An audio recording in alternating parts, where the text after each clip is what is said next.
Hi, my name is Yahaira de la Cruz, and my capstone is on increasing reading motivation in second grade students. The topics I had before this capstone was who needs makeup to be beautiful and how to get children to read. The second option was kind of similar to what I'm doing right now. The inspiration of me choosing this topic is in the future, I really want to be a teacher, and I also have a cousin who is in second grade that is struggling with reading, and I really want to help her. So, with this topic, I think it can help teachers and parents out there who are also struggling as well.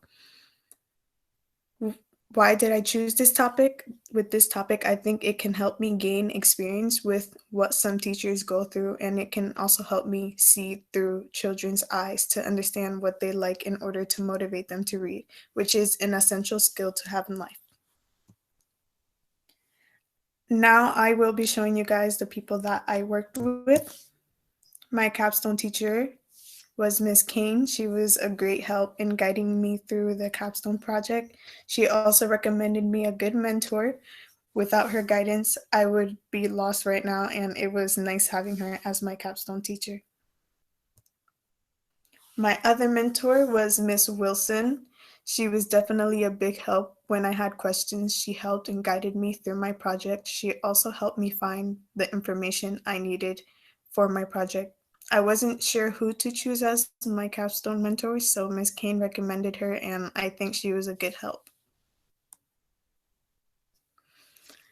One question I had at the start of my project was, what plan can I come up with to make this work? My plan was to see from a child's perspective. I wanted their feedback on what books or what interests them in reading.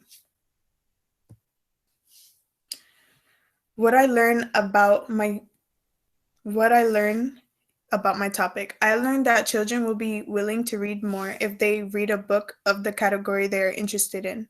Children have a hard time paying attention, so it's good to catch their attention with something fun. For example, when you're getting a child to read, have them read aloud and ask them questions after they finish their book, because I think questions can actually get them to focus on what they're reading. Here is a list of my work cited. So the plan I had was to make a survey with questions and have a second grade teacher have her students answer the survey, and I will take you guys there right now. So these are the questions that I have here that I've had them answer. I asked children's questions like, do they have books at home, or if they know how to read, and more. Turns out that most of the children can read, which is great. Also, you can see here that some of the kids do enjoy reading. Also, about 50% of kids do read at home, which is great. And the most important thing is asking if they have books at home. And 93.8% of the children do have books at home. Now, this right here, I had children choose different categories of books that they like to read.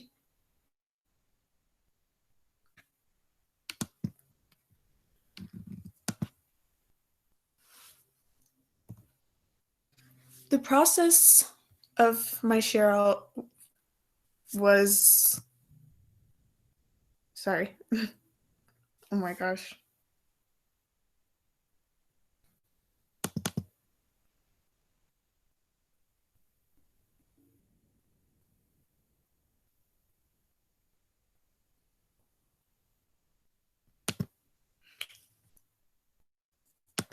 Okay, so the process was a little hard because I wasn't able to get in contact with the second grade teacher, especially my cousins.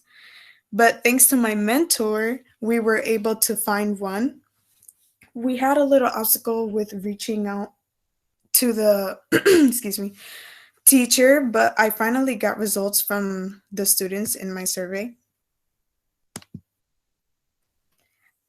After we tried to reach out to the teacher, we haven't gotten a reply from the teacher, but when I checked my survey, I found out that she had her students answer my questions, and with that outcome, I was able to put more information in my project to help answer my question on how we can help these students read or to motivate them to read.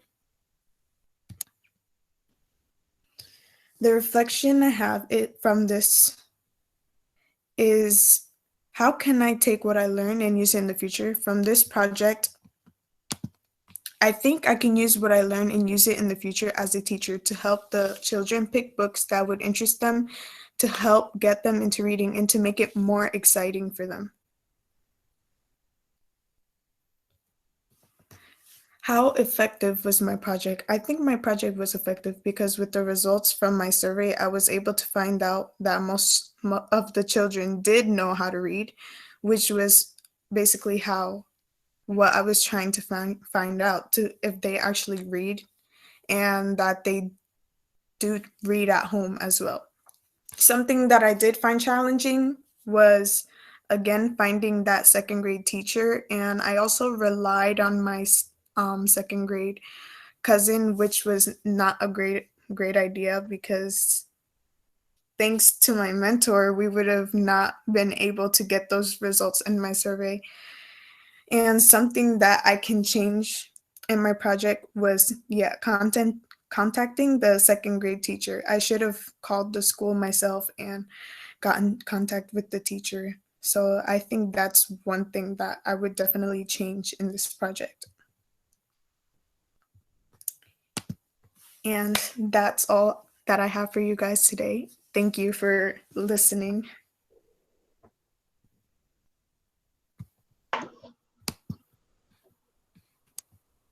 I can start, Yari. Yes. So a couple things. I liked how you had put that survey together. I think that was a good use of, trying to collect some data that way. I also like that at times in your presentation, first of all, the pace was good. So it was easy to understand. You weren't rushing through things. And then also, you did give, at one point you said, and for example, so you added some information to the slides, just not what was on there. Okay. Yeah. On the other side, I would say, as far as like organizing your slides, you want to try and, your computer apps teacher should have taught you this, but try to kind of bullet things, Yeah. and have a little bit less information. Yeah. I mean, you could have just put, 2-3 words on there and then explain what you were talking about. Yeah. You know what I mean? So instead of having all the words and then just having to kind of read off of that. So that's, that's one thing. The other question that I had is that, your topic was increasing reading motivation in second graders. You talked a little bit about that, but did you find other strategies that you could use, or was there more research that you could have done to you kind of said, I feel like there could have been a little more research on what I could have done, but so far what I've pulled was kind of trying to catch their attention, because a lot of these days these kids don't find books interesting. So I was trying to get their point of view on what type of books they like, so people can know what will catch their attention. Yeah. Okay. All right. And then I'm just trying to remember. I know you said a lot of them had books at home and they read at home, which is awesome. And then I'm assuming that in the classroom they had a library as well. I'm trying to think, like, do you know if they had like student choice for their topics? Were they being asked to read certain books, or did they have like choice and that was going to be able to engage them because they could pick what they wanted? Yeah. Pretty much. Okay. Mm-hmm. All right. Thanks. Good job. Yeah. Thank you so much. My question is, could you go back to the slide where you had your sources that you found and talk a little bit about each of those sources, how you found them and what you learned from them? Because you kind of rushed past that slide a little bit, and I thought they look interesting, but I would like to hear a little bit more about what you learned from those sources.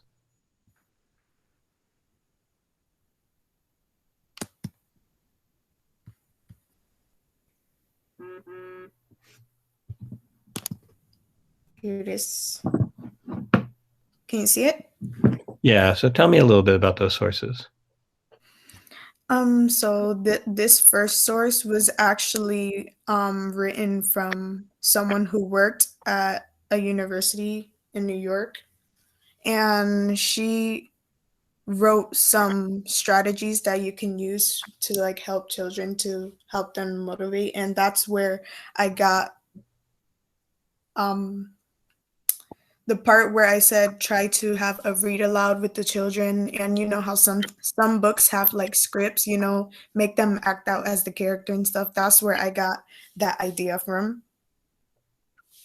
And the second source was Turning Kids into Reader, One Barbershop at a Time, which was kind of like a podcast. I just listened to the podcast and they were basically talking about how parents were struggling um, getting children to read and stuff. And they were talking about different ways how you can turn kids into readers, which was finding books that actually makes it interesting for them or makes them want to read. And the last one is kind of the same as the first source. It's based on a school, and the title is called Motivating Students to Read, and it was a teacher explaining how she gets her students to focus on books and her experience that she had. So these three sources were really good for me, and it helped me get all the information that I needed and to also get an idea of it too.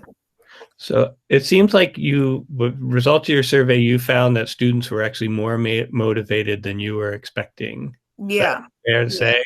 And you weren't really able to follow up on the one because you didn't know which individuals were saying that they weren't motivated. Like you couldn't really follow up with those kids. Yeah. Is that right? Mhm. Were you able to sort of work with your cousin, Annie, to sort of talk with? It was her, right? Yeah, so what her problem is that she's struggling with reading, and my aunt sometimes tries to get her into books, but she's not willing to read. So what I did was I went to a library with her actually, and I had her choose a book that she liked, and I was having her tell me why she doesn't like to read, and she says that she doesn't like the books at home. So I guess that was that could have been another thing that I put, that maybe parents could take their children to libraries and let them choose out their own books. So did it work? Did she choose a book that she liked? Yeah. Oh, Yeah. great. Oh, cool. So yeah, that's my questions. Feedback wise, I like how organized you were. Like, and it seems like these are really good sources, and you're really thorough with and following through on that survey and thinking about the results. I think Mhm. there is more chance to follow up on stuff, right? I think you could Yeah. go more aggressive about like talking to the teacher. I don't know, aggressive is Mhm. the right word, but sort of persistent and sort of getting her feedback on sort of the results, because I think she, as a second grade teacher, she's going to have a lot to say about Yeah. what students are and what she thinks about them. Mhm. And I would just say, you know, what Mr. Schneider was saying about like bullet points and sort of not reading your slides so much, right? Yeah. It's good to hear from you, right? As opposed to sort of like reading something together, but to hear from you and sort of use the slideshow to like really focus sort of what you want to talk about. Yeah. Feedback. Thank you. Thanks, Jeff. Yep. Yeah. Okay. The one last thing is just what do you think the impact of COVID was on your project? Do you think that had a lot to do with part of the Y- struggles that you had? The fact Yeah. that you weren't in person? Okay. Yeah. Was your It did affect, especially um the plan that I made with my cousin. We, even though we're cousins, we can't really see each other. So I actually made a plan to take like photos with her and maybe have a little interview with her. But due to COVID, that was like kind of difficult to do.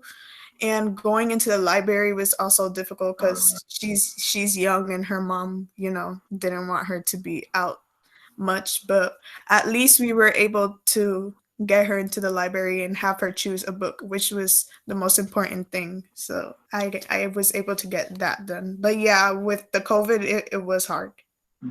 Okay.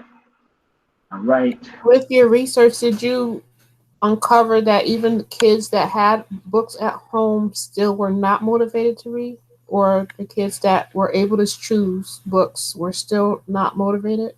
Was it because of their age or just the second grade? Because some kids just at certain ages just aren't motivated to do certain things. Yeah, what you said with like the certain age, I chose second grader because at that age most kids are really distracted, like with video games and stuff like that. And yeah, I agree on the part where you said that some students have books at home and they still aren't motivated to read.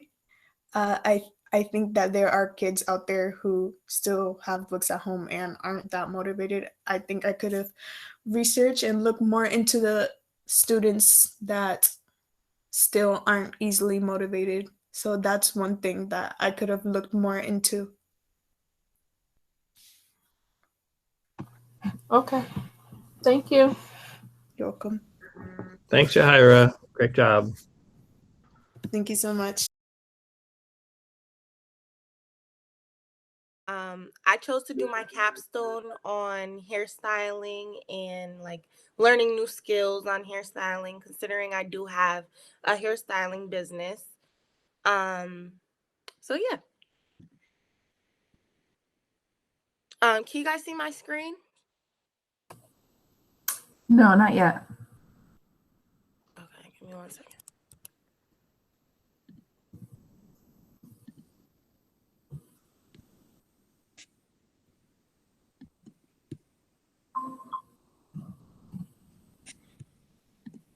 Okay.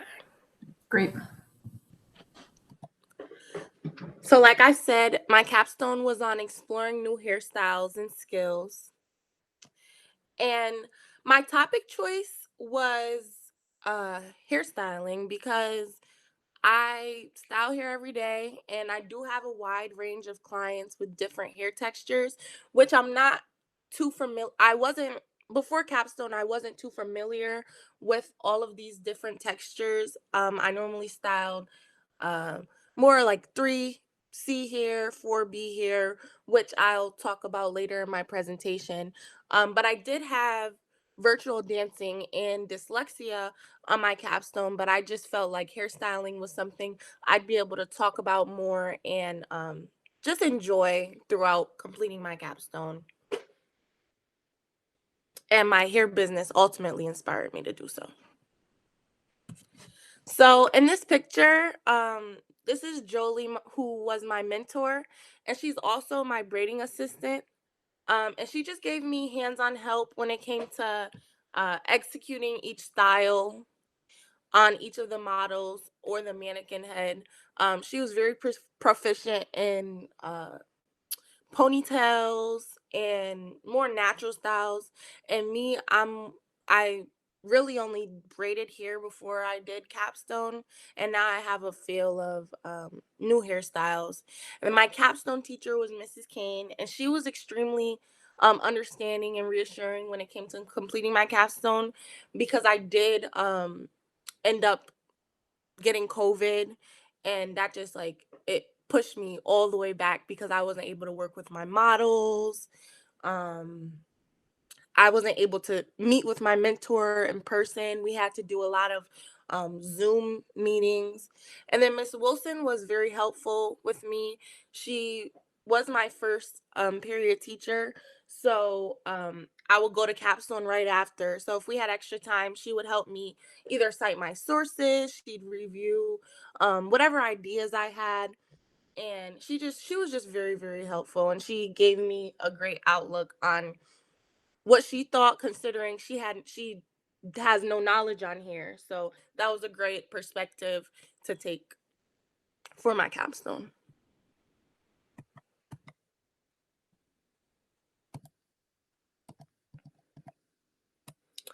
So the questions I had at the start of my project were, what hairstyles should I choose to learn and master? who will be my models to execute these new styles, and how will I manage completing these styles day to day? And when I say day to day, I mean, how will I manage to complete these styles as well as take my regular clients after school, complete all my schoolwork and work on Capstone at the same time, and then just balance like everything in between work, taking care of my little brother, things like that. And then it was very hard for me to figure out who my models were going to be, considering most of my clients had a certain hair type that I was normally working with day to day. So that was just a struggle with me creating new clients who had different hair textures. And then I hope to learn and share with my project. My ultimate goal is to not only learn but master the styles I selected to try out. I like to learn what hair products work best with the different textures of hair, and I want to be able to be confident in offering these styles to my clients. Um, there's been various times when they have sent pictures of styles that I've never done before, and I'm just like, no, I don't want to do it, or no, I don't know how to do it, considering their hair texture or the style in general.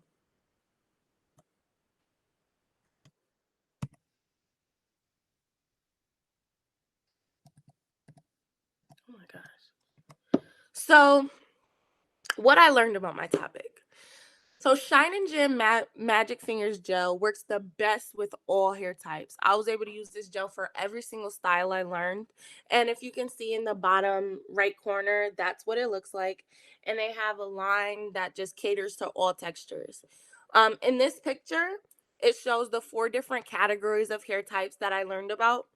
And that goes from hair type 1 all the way to hair type 4.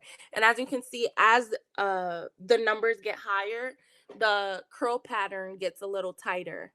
And I was fortunate enough to be able to work with people with hair type 1 all the way to hair type 4. So that did also put in a factor of how long it took me to do certain styles. For instance, I did somebody's hair who had 2C hair type, so it only took me about 4 hours. But then I did somebody's hair in Faux Locs who has 4B, and that took me about 6 hours, considering their hair was thicker. I had to apply more gel, and I had to take more time making sure their hair was protected as well as being styled. Um, the Faux Locs, like I stated, only took me around 4 to 6 hours to complete, depending on their hair type. Stitch braids took me about 1 to 2 hours to complete, depending on the hair type. And then knotless braids took me about 2 to 3 hours, which also depends on the length, size of parting, and the thickness of the model's hair.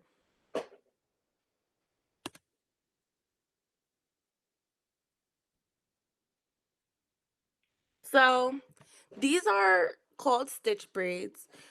If you can look at the top first picture, that was my first ever attempt on doing stitch braids. And I don't know if you guys can tell, but I did come a long way. And it was just it was nice to see my progress within the first picture all the way down to the last picture.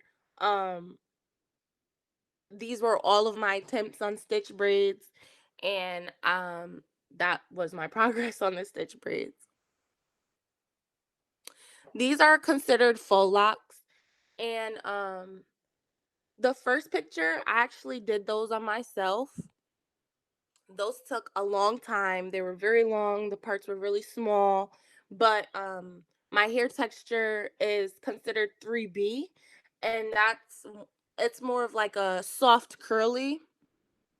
In the second photo, her hair was coarser, so it took a little longer, but she also had half of her hair shaved off, so it didn't take as long. But in this photo, in hers, I didn't really like how it didn't look as natural when it was at the base. So that's what I started to focus on when it came to the base. So then I did Theomi's hair, and she allowed me to do her hair for my capstone. And her hair is more of a softer texture, softer curly texture. And I switched the type of hair that I used. And those came out way better than what they did for the second model that I tried. And then the last model, she had 4B hair, and her hair was very coarse. But I ended up using the Shine and Jam gel on that, and it held her hair up very great. And she said it was very tensionless, it didn't hurt, and I was just very proud of those results. And then knotless braids. Knotless braids are very popular in the hair community. They're tensionless. You can go to sleep right after. So once I posted that I was looking for models for knotless braids, I got a whole bunch of people who said that they were willing to model for me. And there's various different ways you can style knotless braids. In the first photo, she wanted curls at the end, so I flexi rod the end, and her hair type was 2A. It was very straight, very long. Um, the second photo, my mom said she will model for me, and her hair is thin, very thin. I would consider her hair 2A or even 1. And then Jonasia, she actually went to career. She said that she will model for me, and her hair was straight when I did it. And I can tell that that made a very big difference in the outcome. It laid very, very flat. The next model, her hair was the same hair type as my first model. And because I had worked with my first model, I flew by her hair. So it didn't even take the amount of time that I thought it would take. And then this little girl, she had thinner hair. So it took, her hair was thinner, but it was also curly. So it took a little longer for me to detangle and make sure her hair laid down very flat. And then the next model, I noticed that when I have models with thicker hair and straight hair, for some reason where their hair ends, their hair will stick out, and that's something that I wanted to work on. So for her, I made sure I took a little longer time tucking her hair. And then the rest of the models, those were pretty much like all of my successes after actually learning about the hair textures. And I'm just very, very proud of the results. And I'm glad that I'll be able to offer this service.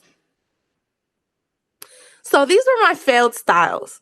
And you might be looking at it like, oh, like these still look nice, but I know my work and I know my capability.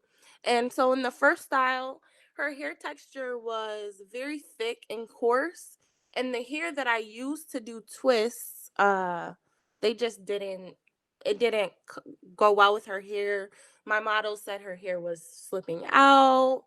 Um, and it just we ended up doing a whole different style. Um, these were supposed to be stitch braids in the second photo, and I failed.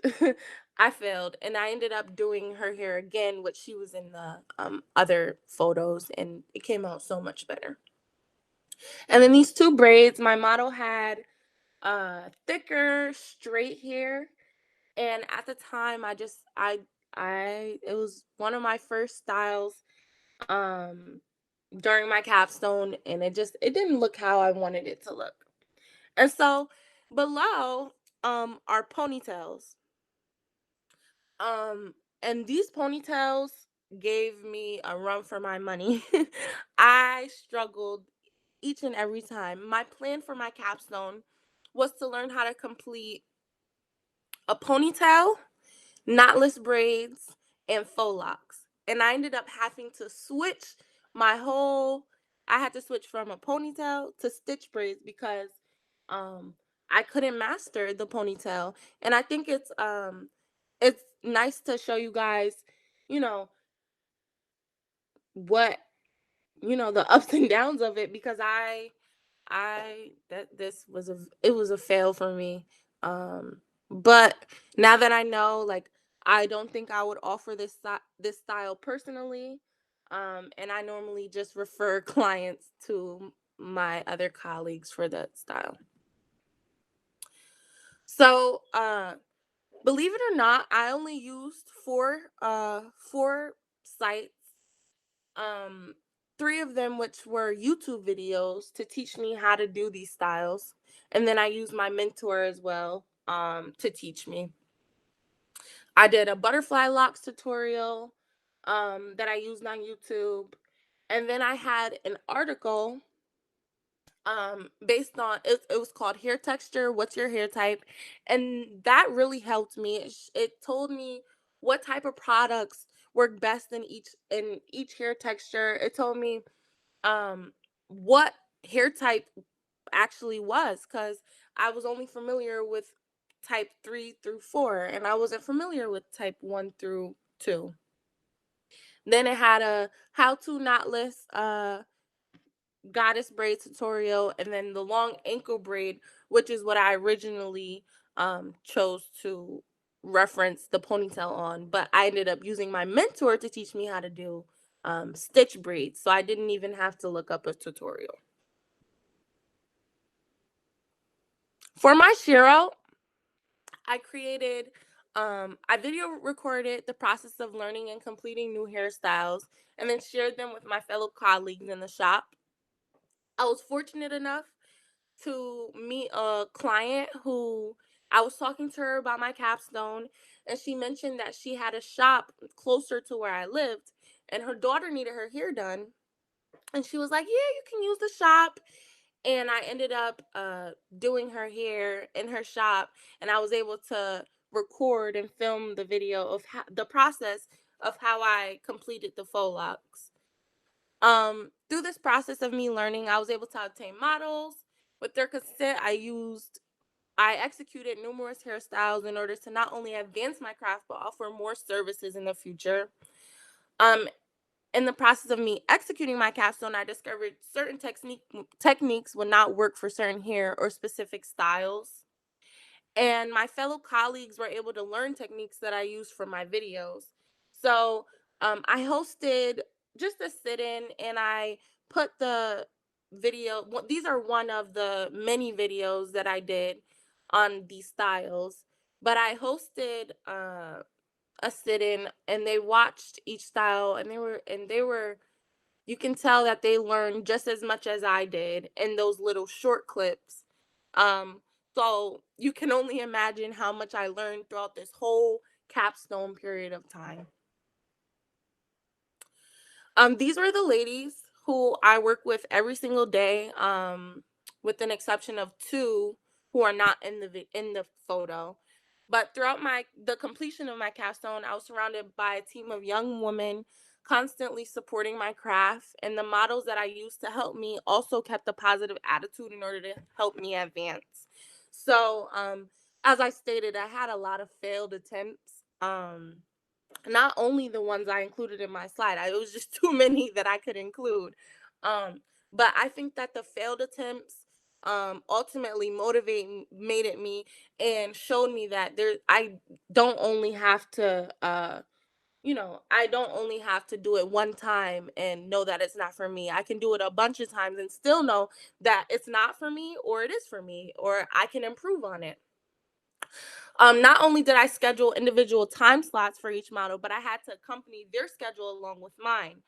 Um, a lot of my models worked. They were in school, in college, even. So our schedules didn't align. Maybe they were available in the morning, but I wasn't available in the morning because I had school.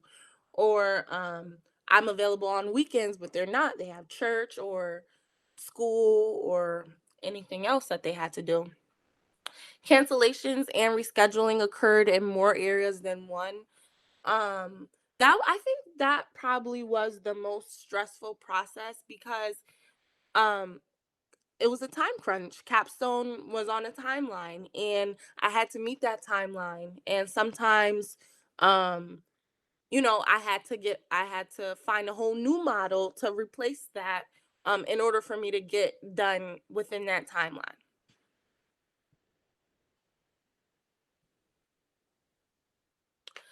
So my outcome, I was able to show not only my braiding process, but also the ups and downs of what learning these styles can add to my future endeavors.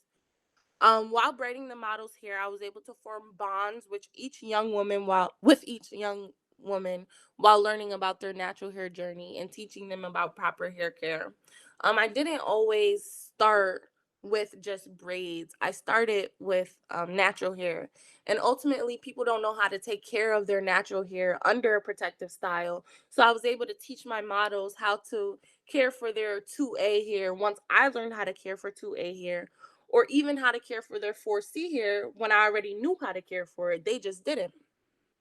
Considering the fact that I'm not so proficient when using iMovie, editing was also a challenge that I constantly faced when executing my share out, although I'm grateful that everything worked out in the end. And to thank my models, I hosted a photo shoot to not only promote 2 of the 3 hairstyles that I mastered, but each model was able to have individuals taken to keep for themselves. So in these photos, I selected some of the models who allowed me to do their hair. And we did knotless, we did medium knotless, all the way down to their ankles. And then these are more photos of the pictures. And so for my reflection, how can I take what I learned and use it in the future?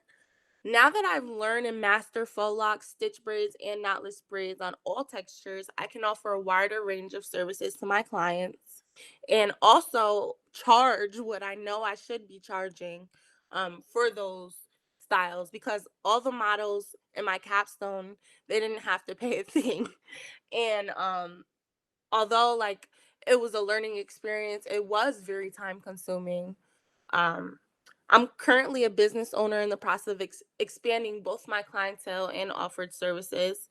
I will be able to achieve these looks at a much faster pace than what I did when they were just modeling for me, because I have more experience on completing these styles. And now I know the ins and outs of a business photo shoot and how to collectively work with other business owners to achieve a common goal, such as the makeup artist and the style. All right, Tyler, good job. It is going to be, you're over your time limit. So our next student will be joining us in a little bit less than a minute. So I just wanted to stop you a bit. We can read this, but I wanted to quickly give you some feedback. Okay. You're obviously an expert, much more relaxed than you were this morning during advisory. You did a wonderful job. You spoke well, you prepared. You should be very proud of yourself. I'm very proud of you. I think you're smart to do something that benefits you personally and your business. And it's just very clear that you're an expert on this. And again, great job. I don't know if anybody has anything else quickly to add. Yeah, Tyler, forgive me. I'm sorry. Can I interrupt you, Ms. Murphy? I have back-to-back 4 people. That's why I was late to this. And I have another one right now. Can I just add mine? Yeah, or do yeah. you have another one to go to? Yeah, Tyler, I will send you an email. I also have to jump to another person, so forgive me. All right. But it was just a joy to see you work on something so diligently from start to finish. And this was just a ton of work. Like I can't even imagine the number of hours and hours that went into this. So congratulations on finishing this. I love that you overlapped it with a business that is taking off, and I can only imagine how successful it's going to be, because even just this one capstone was just an unbelievable amount of work and learning that went into this. So congratulations. Thank you. I didn't realize I was going over time. I apologize. I thought it was really good too. I'm sorry I was late. I missed the beginning of it. And I thought your presentation was so well done. Like the way you put the video in there and the layouts, I thought it was really a really good presentation. Thank you. And thank you. I have to go now. Good luck. Okay. Have a good day. Tyler, quickly, I do want to say don't apologize for going over. You were super passionate and super knowledgeable. You did awesome. Seriously, be very proud of yourself, and now relax the rest of the day. Thank you. Have a good day. Start to feel your baby's first movements. The third trimester is 27 to 40 weeks. The third trimester is when your baby grows from 2.5 pounds to 16 inches long to between 19 and 22 inches long and 6 to 9 pounds. What I found interested is that about 50 years ago, it took 4 hours during labor. Now it takes about 6.5 hours for a typical first mother to give birth. There's 3 stages of birth. The first stage is when the cervix dilates 10 centimeters. If you're not dilated 10 centimeters, you cannot give birth. The second stage is when the baby turns and moves down the vagina, also called the birth canal. This is where you push through your birth canal and you give birth. The third stage is when the placenta is delivered. The placenta is delivered about 10 minutes after you give birth. And you can go about this 2 ways. You can either wait for it, which takes about an hour, or you could get a contracting drug shot in your leg while your baby's shoulders are being delivered. There's 2 ways to give birth: vaginal delivery, which is considered the safest, and cesarean, also called C-sections delivery. C-sections are common, but they don't recommend you to have a C-section because it could pose health risks for you and the baby. These are the websites that I used. Also, the people that I worked with was Jasmine Langley, which was my mentor, who's also my mom. She explained to me her experiences with each of her pregnancies. She had me at 16 years old, so she explained to me how that went. I don't think she feels a lot comfortable with me explaining all of that, so I'm not gonna go into that. I also talked to Jasmine Tate, which is my sister-in-law. She explained to me the complications that you can have while being pregnant. Also, my mom had all vaginal deliveries. The other Jasmine, I think she had something wrong with her kidney, so she had to have emergency C-section while giving birth. For my share out, I shared out to my coworkers. They gave me feedback on a Google form. I contacted them through text, and I also talked to them through previous Zoom calls. I work at LEAP. It's an after-school program, if you don't know what it is. I talked to all 3 of them, and I shared and gave information about what I shared with you today on the deliveries and the trimesters. These are my slides that I used, and these are my coworkers. This is the feedback that they gave me. Some of the feedback that they gave me was on some of the slides, I would put some information instead of broadly telling them what the slide was about. They also told me to go into more information about the development of the fetus through the trimesters. They agreed to receive information about the birth, and I also received hot and cold feedback from both of them. Challenges that I had during my project was time management. I started my project last week, literally, and I finished completely about probably Monday of this week. I also enrolled in a class late. They wouldn't give me the Capstone class, so it took a while for me to actually enroll in the class. If I could redo my project, I would definitely change the time management that I put into my project, and I would also change the way that I shared out. I would have shared out weeks before, and I also would have had a lot more people to talk to. The questions that I now have is what jobs are in connection with the process of childbirth, and with going into labor, is it better to force your labor or let it come naturally? And that is it. Do you guys have any questions? All right, Tayana, very well done. Very impressive. I just really sort of very, very impressed. That's all I have to say at this point. So you have several parents on the board right here, and perhaps they have some questions. We'll go, Mr. Wheaton. Do you have any questions? No, this was great, T. I loved it. Thank you.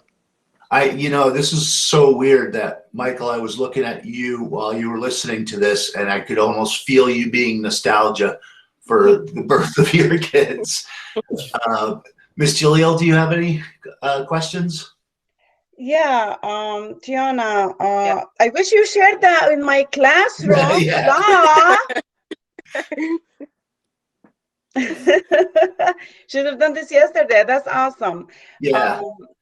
How do you think that topic, which is very, very important topic for everybody to know, of course, how do you think that these information helped the people that you shared with? Like, how do you think they received it? Do you think that what was your goal of sharing that with the people that you shared with?